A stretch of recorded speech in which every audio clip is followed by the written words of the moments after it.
ನಮಸ್ತೆ friends, welcome to my channel.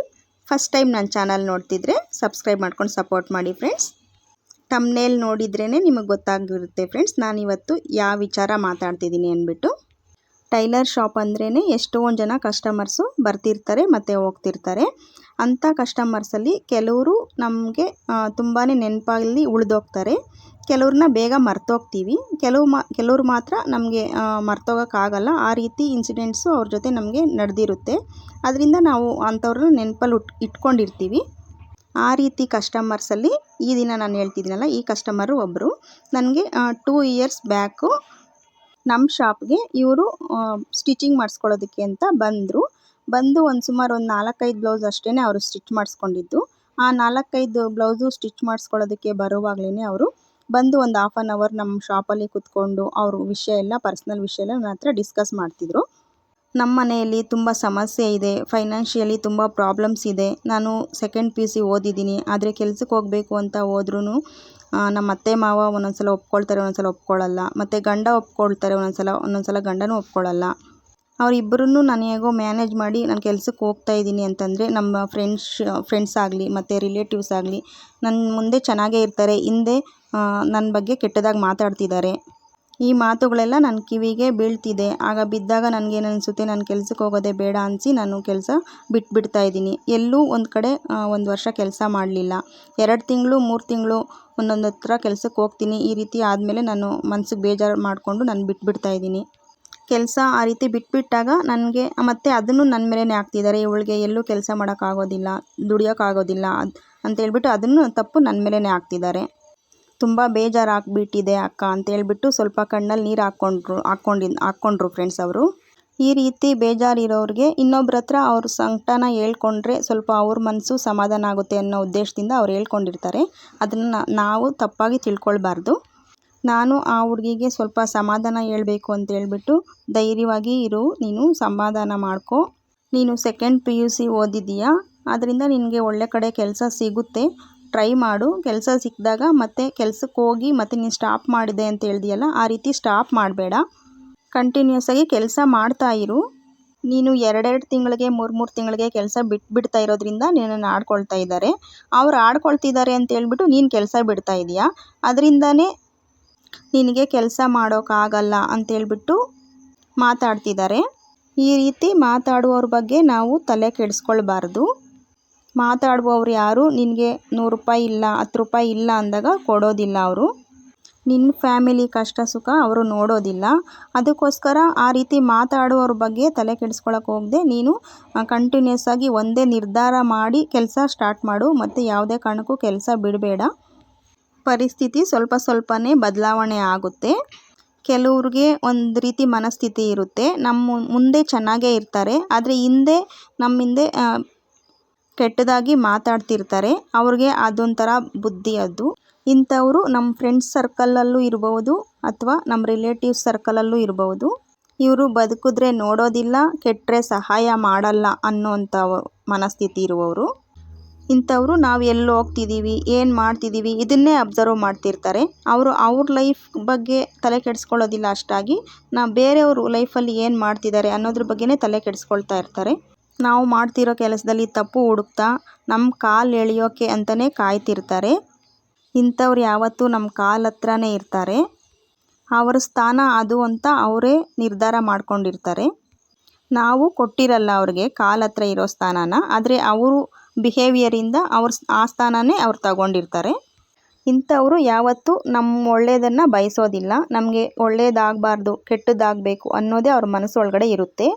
ಮನಸ್ಸೊಳಗಡೆ ಆ ರೀತಿ ಇದ್ರೂ ನಮ್ಮ ಜೊತೆ ನಗ್ನಗ್ತಾನೆ ಮಾತಾಡಿಕೊಂಡು ಇರ್ತಾರೆ ಇಂಥವರು. ಇನ್ನೂ ಕೆಲವರು ನಮಗೆ ಒಳ್ಳೆಯದನ್ನೇ ಬಯಸ್ತಿರ್ತಾರೆ. ಅವರು ನಾವೇನು ಮಾಡ್ತೀವಿ ಅಂದರೂ ಸಪೋರ್ಟ್ ಮಾಡ್ತಾರೆ. ಈ ರೀತಿ ಅಲ್ಲ, ಈ ರೀತಿ ಮಾಡಿ ಅಂತ ನಮಗೆ ಒಳ್ಳೆಯದನ್ನೇ ಹೇಳ್ತಿರ್ತಾರೆ. ಅವರು ಮನಸ್ಫೂರ್ತಿಯಾಗಿ ನಾವು ಚೆನ್ನಾಗಿರಬೇಕು ಅನ್ನೋದನ್ನೇ ಬಯಸಿ ಮಾತಾಡ್ತಿರ್ತಾರೆ ನಮ್ಮ ಜೊತೆ. ನಮ್ಮ ಬೆನ್ನು ತಟ್ಟಿ ನಮಗೆ ಸಪೋರ್ಟ್ ಮಾಡ್ತಾ ನಾವಿದ್ದೀವಿ ಅನ್ನುವಂಥ ಧೈರ್ಯವನ್ನು ನಮ್ಮಲ್ಲಿ ತುಂಬ್ತಿರ್ತಾರೆ. ಅವರು ನಮಗೆ ಬೆನ್ನು ತಟ್ಟಬೇಕು ಅಂದರೆ ಯಾವಾಗಲೂ ನಮ್ಮ ಬೆನ್ನು ನಮ್ಮ ಹೃದಯದ ಹತ್ರನೇ ಇದೆಯಲ್ಲ, ಹಾಗಾಗಿ ಇಂಥವ್ರ ಸ್ಥಾನ ಬಂದು ನಮ್ಮ ಹೃದಯದಲ್ಲಿರುತ್ತೆ. ಇಂಥವ್ರನ್ನು ನಾವು ನಮ್ಮ ಹೃದಯದಲ್ಲಿ ಇಟ್ಕೊಂಡಿರ್ತೀವಿ. ಅದರಿಂದನೇ ನಮಗೆ ಎಷ್ಟೊಂದು ರಿಲೇಟಿವ್ಸ್ ಇರ್ತಾರೆ, ಎಷ್ಟೊಂದು ಜನ ಫ್ರೆಂಡ್ಸ್ ಇರ್ತಾರೆ. ಕೆಲವರು ಮಾತ್ರ ನಮಗೆ ಆತ್ಮೀಯರಾಗಿರ್ತಾರೆ, ಕೆಲವರು ಮಾತ್ರನೇ ನಮಗೆ ಕ್ಲೋಸ್ ಫ್ರೆಂಡ್ಸ್ ಅಂತ ಇರ್ತಾರೆ, ಕ್ಲೋಸ್ ಆಗಿ ಇರುವಂಥ ಹತ್ತಿರದ ಸಂಬಂಧಿಗಳು ಅಂತ ಇರ್ತಾರೆ. ಅವ್ರ ಜೊತೆ ಮಾತ್ರನೇ ನಾವು ನಮ್ಮ ಕಷ್ಟ ಸುಖನ ಶೇರ್ ಮಾಡ್ತಿರ್ತೀವಿ. ಅವ್ರ ಸ್ಥಾನ ಯಾವುದು ಅನ್ನೋದು ಅವ್ರ ಬಿಹೇವಿಯರಿಂದ ಅವರೇ ನಿರ್ಧಾರ ಮಾಡ್ಕೊಂಡಿರ್ತಾರೆ, ನಮ್ಮ ಹೃದಯದಲ್ಲ ಅಥವಾ ನಮ್ಮ ಕಾಲ ಹತ್ರನ ಅನ್ನೋದು. ಅದಕ್ಕೋಸ್ಕರನೇ ಈ ರೀತಿ ಜನಗಳ ಮಾತುಗಳಿಗೆ ತಲೆ ಕೆಡಿಸ್ಕೊಳ್ಳದೆ ನಮ್ಮ ಕೆಲಸನ ನಾವು ಮಾಡ್ತಾ ಹೋಗಬೇಕು. ನಮ್ಮ ಮನಸ್ಸಾಕ್ಷಿಗೆ ಕರೆಕ್ಟಾಗಿ ನಾವು ಕರೆಕ್ಟ್ ಮಾಡ್ತಿದ್ದೀವಿ ಅನಿಸಿದ್ರೆ ಸಾಕು, ಯಾರೂ ಹೇಳ್ಬೇಕಾದ ಅವಶ್ಯಕತೆ ಇಲ್ಲ. ಈ ರೀತಿ ಆ ಕಸ್ಟಮರ್ ಹತ್ರ ಮಾತಾಡಿ ನಾನು ಕಳಿಸಿದ್ದೆ ಧೈರ್ಯ ಹೇಳಿ. ಆಮೇಲೆ ಒಂದು 2-3 ಮಂತ್ಸು ನನಗೆ ಅವ್ರು ಸಿಕ್ತಿದ್ರು, ನನ್ನ ಶಾಪಿಗೆ ಬಂದು ಹೋಗಿದ್ರು. ನಂತರ 2 ಇಯರ್ಸ್ ಅವ್ರು ನನಗೆ ಸಿಕ್ಕಿರಲಿಲ್ಲ. ರೀಸೆಂಟಾಗಿ ನಾನು ಹೊರಗಡೆ ಹೋದಾಗ ನನಗೆ ಸಿಕ್ಕಿದ್ರು ಅವರು. ನಾನು ಬಸ್ ಇಳಿದು ಹೋಗ್ತಿರ್ಬೇಕಾದ್ರೆ ಅವ್ರು ಕರೆದು ನನ್ನ ಮಾತಾಡಿಸಿದ್ರು. ಇಲ್ಲಿ ರೆಂಟ್ ಹೌಸಲ್ಲಿದ್ದರು ನಮ್ಮ ಮನೆ ಹತ್ರ ಅವರು. ನಮ್ಮ ಮನೆಯಿಂದ ಸ್ವಲ್ಪ ದೂರನೇ ಅವ್ರ ಮನೆ ಇತ್ತು. ಈಗ ಚೇಂಜ್ ಮಾಡಿ ಮತ್ತೆ ಬೇರೆ ಏರಿಯಾಗೆ ಹೋಗಿದ್ರು. ಅಕ್ಕ, ನೀವು ಹೇಳಿದ್ದು ಅವತ್ತು ನನಗೆ ತುಂಬಾ ಮನಸ್ಸು ಸಮಾಧಾನ ಆಗಿತ್ತು. ನೀವು ಹೇಳ್ದಾಗೆ ನಾನು ಈಗ ಒಂದು ಕಡೆ ಪರ್ಮನೆಂಟಾಗಿ ಕೆಲಸ ಮಾಡ್ತಿದ್ದೀನಿ. 1.5 ವರ್ಷದಿಂದ ಪರ್ಮನೆಂಟಾಗಿ ಕೆಲಸ ಮಾಡ್ತಿದ್ದೀನಿ. ಹಾಗೆಯೇ ನಮ್ಮ ಮನೆಯಲ್ಲಿ ತುಂಬಾ ಬದಲಾವಣೆ ಆಗಿದೆ. ಫಿನಾನ್ಷಿಯಲಿ ನಾನು ಸ್ವಲ್ಪ ಪರವಾಗಿಲ್ಲ ಈಗ. ನಾನು ನಿಮ್ಮನ್ನು ಯಾವಾಗಲೂ ನೆನೆಸ್ಕೊಳ್ತಾ ಇರ್ತೀನಿ. ನಿಮ್ಮ ನಂಬರ್ ಇಲ್ಲ ಕಾಲ್ ಮಾಡೋದಕ್ಕೆ, ಹಾಗಾಗಿ ನಾನು ಕಾಲ್ ಮಾಡಲಿಲ್ಲ ಅಷ್ಟೇ. ನಮ್ಮ ಅತ್ತೆ ಮಾವನೂ ನನಗೆ ತುಂಬ ಸಪೋರ್ಟ್ ಮಾಡ್ತಾರೆ. ಈಗ ನಮ್ಮ ಯಜಮಾನರು ಬದಲಾಗಿದ್ದಾರೆ, ನಾವು ಸಂತೋಷವಾಗಿದ್ದೀವಿ ಅಂತ ಹೇಳಿದ್ಲು ಫ್ರೆಂಡ್ಸ್. ಹಾಗೆಯೇ ನೀವು ಯೂಟ್ಯೂಬಲ್ಲಿ ವೀಡಿಯೋಸ್ ಹಾಕ್ತಿದ್ದೀರಾ, ಟೈಲರಿಂಗ್ ವೀಡಿಯೋಸು, ನಾನು ನೋಡ್ತಿದ್ದೀನಿ ಅಕ್ಕ. ನನ್ನ ಇನ್ಸಿಡೆಂಟನ್ನು ನೀವು ಹೇಳಿ, ನಂತರ ಇರುವಂಥ ಹೆಣ್ಮಕ್ಳಿಗೂ ಅನುಕೂಲ ಆಗ್ಬೋದು. ಒಬ್ರಿಬ್ರಿಗಾದರೂ ಸಮಸ್ಯೆಗಳನ್ನ ಪರಿಹಾರ ಮಾಡಿಕೊಂಡು ಧೈರ್ಯವಾಗಿ ಕೆಲಸ ಮಾಡುವಂಥ ಆಸೆ ಬರ್ಬೋದು. ಯಾರಿಗಾದರೂ ಅನುಕೂಲ ಆಗ್ಬೋದು ಅಂತ ಅವರು ಕಸ್ಟಮರ್ ಹೇಳಿದ್ದಕ್ಕೆ ನಾನು ಈ ಇನ್ಸಿಡೆಂಟ್ನ ಶೇರ್ ಮಾಡ್ತಿದ್ದೀನಿ ಫ್ರೆಂಡ್ಸ್. ಇಲ್ಲ ಅಂದಿದ್ರೆ ನಾನು ಈ ವಿಷಯನ ಶೇರ್ ಮಾಡ್ತಿರಲಿಲ್ಲ.